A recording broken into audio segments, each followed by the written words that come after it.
उनकी मोहब्बत की मिसालें पूरे जंगल में मशहूर थी। आज आने दो, धानी को बात भी नहीं करूंगा। उसे पता भी था आज हम मिलने वाले हैं, फिर भी इतनी देर कर दी।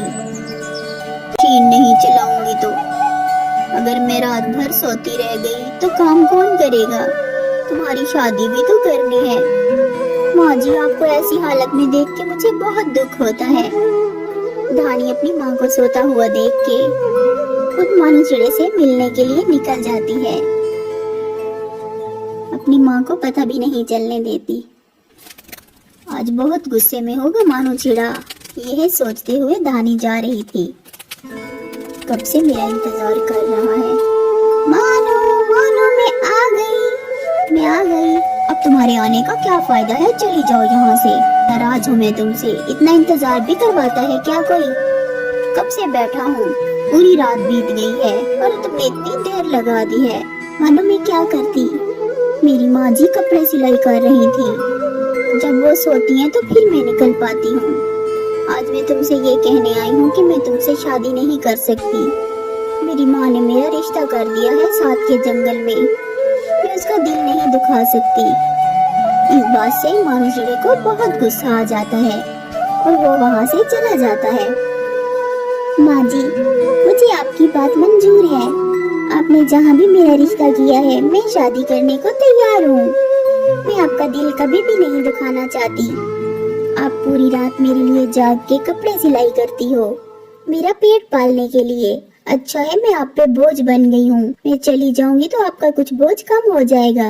नहीं धानी बिटिया, बेटियाँ कहाँ बोझ होती हैं, वो तो आंखों की ठंडक होती हैं। बस मुझे चिंता लगी रहती है कि मुझे कुछ हो गया तो तुम कहाँ जाओगी। माँ जी, आप मेरी चिंता ना करें, आप जैसा कहोगी मैं वैसा ही करूँगी। मैं आपकी हर बात मानूंगी। ऐसे ही कुछ समय बाद धानी की माँ उसकी शादी कर देती है साथ के जंगल के एक तोते से। धानी चिड़िया ब्याह कर अपने घर चली जाती है। ऐसे ही समय बीत रहा होता है।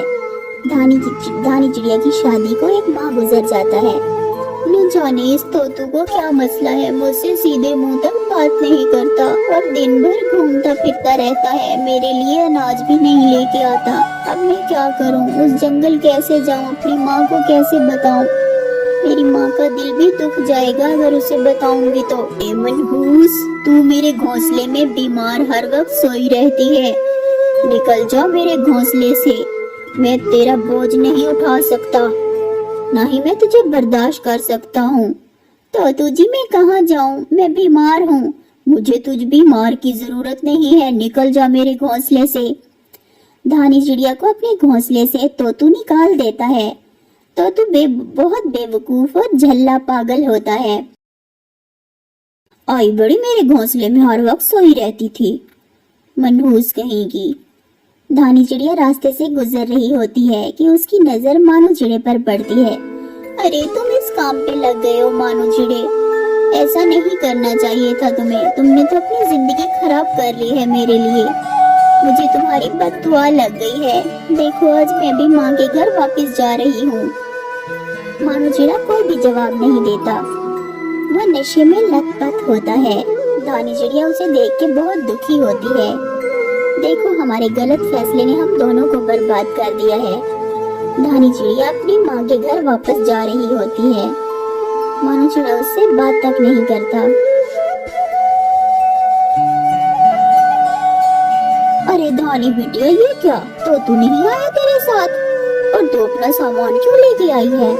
अभी कुछ ही समय बाद मैं आने वाली थी तेरे घर, तेरा जंगल देखने। माँ जी, तो तूने मुझे निकाल दिया है घर से। मैं पागल था माँ जी, मुझे किसी से बात नहीं करने देता था, बहुत शकी था और ना ही मुझे दाना ला के देता था।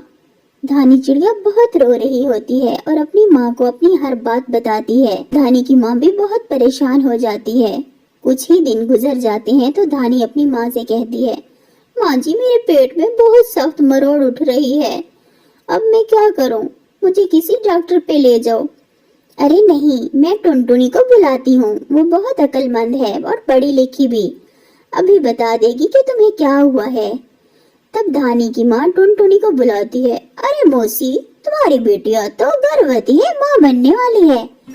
हाय, मैं माँ बनने वाली हूँ। हाँ, माँ बनने वाली हो तुम। धानी और उसकी माँ बहुत परेशान होते हैं क्योंकि धानी बेचारी अपने घर वापस आ चुकी होती है। तभी कुछ ही दिन गुजरते हैं तो धानी एक अंडा देती है। माँ जी देखो, अब तो मैंने अंडा भी दे दिया है, अब मैं भी माँ बनने वाली हूँ। ऐसे ही धानी की माँ दाना चुग के ले आती है और धानी घोंसले से बाहर नहीं जाती, वो अंडे के पास बैठी रहती है। ऐसे ही समय बीत रहा होता है। तोतू की शक्ल का एक बच्चा पैदा होता है धानी के अंडे से। और ये तो बिल्कुल तोतू जैसा है, मुझे तो इसकी हरकतें भी तोतू जैसी लग रही हैं। दिल तो करता है इसे उठा के तोतू को वापस कर दें। नहीं माँ जी, आप ऐसा सोचे भी मत, ये मेरी औलाद है।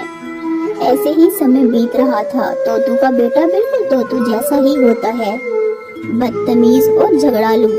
हर वक्त माँ से और नानी से झगड़े करता रहता है।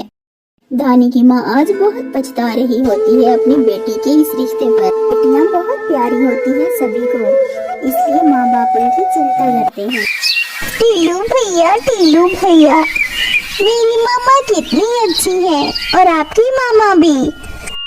दोनों सुबह सुबह हमारे लिए फल लेने जाती है। देखो, मेरी मामा तो अच्छी नहीं है, तुम्हारी मामा तुम्हारे लिए तरबूज लेके आई है, पर मेरी मामा अभी तक मेरे लिए कुछ नहीं लाई। टीलू बहुत भूखा है, तुम भी तो अपना तरबूज नहीं दे रही मुझे।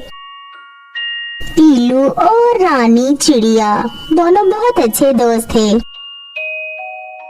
धानी चिड़िया और गोरी कौवी में बहुत गहरी दोस्ती थी। दोनों एक साथ दाना चुगने जाती थी। गोरी दीदी, क्या हुआ? आप रुक क्यों गई? दीदी उड़े ना प्लीज। नहीं धानी, मैं नहीं उड़ पा रही, मेरा पंख जख्मी हो गया है।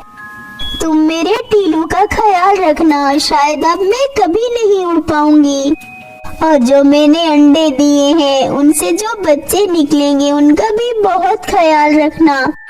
मैं अब शायद कभी वापस नहीं आ पाऊंगी। धानी चिड़िया बहुत उदास होती है गोरी कौवी की बातें सुन के। दीदी, मैं अच्छे से ख्याल रखूंगी, लेकिन मैं आपको अकेला छोड़ के कैसे जाऊं? लेकिन धानी चिड़िया को तो जाना था क्योंकि शाम हो रही थी और दोनों बच्चे अकेले थे। तब धानी चिड़िया वहाँ से चली गई और गोरी कौवी वहीं रोती हुई बैठी रही क्योंकि उसका पंख शदीद जख्मी था और वो नहीं उड़ पा रही थी। धानी चिड़िया जैसे ही पहुंची घोंसले में, टीलू बेटा तुम उदास ना हो, तुम्हारी मम्मा कल आ जाएगी। मामा मामा मामा। टीलू बस रो ही जा रहा था। धानी चिड़िया भी उसका सामना नहीं कर पा रही थी। मैं टीलू को क्या बताऊं उसकी मम्मा किस हाल में है। टीलू भी उदास था और धानी चिड़िया भी। सुबह होते ही धानी चिड़िया फिर गोरी कौवी की तरफ निकल गई ताकि जाके उसका हाल चाल पूछे। पर जैसे ही धानी चिड़िया वहां पहुंची, उसको तो बहुत दुख हुआ, गोरी कौवी मर चुकी थी। तब धानी चिड़िया ने सोचा कि वो टीलू को अपने बच्चों की तरह पालेगी और जो भी अंडे से बच्चे निकलेंगे उनको भी।